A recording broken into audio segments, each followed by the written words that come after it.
How to hide followers on Instagram. Hey everyone, welcome back to the channel. In this video I will guide you on how you can hide followers on Instagram, so make sure to watch the video till the end. In order to hide followers on Instagram, all you have to do is go ahead and then make sure to launch the Instagram app. Now I get what you're talking about. If you come to your profile page, you have a certain number of followers, you don't want other people to know who is actually following you.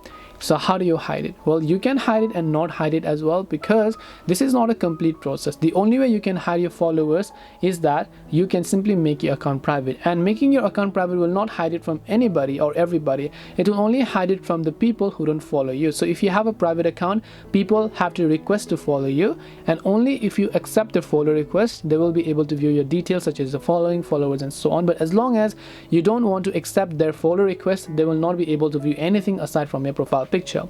So to enable this, you can tap the three lines option, go to settings, then just go to privacy, and then here you'll find private account. You can simply make sure to turn on private account in this case, so that other people will not be able to see your followers. But mind you, as long as they follow you, or even if they are in a current following list or follower list, they will be able to view everything. Hope this video was helpful. If you have any questions, feel free to leave them down. Thank you for watching and see you in the next video.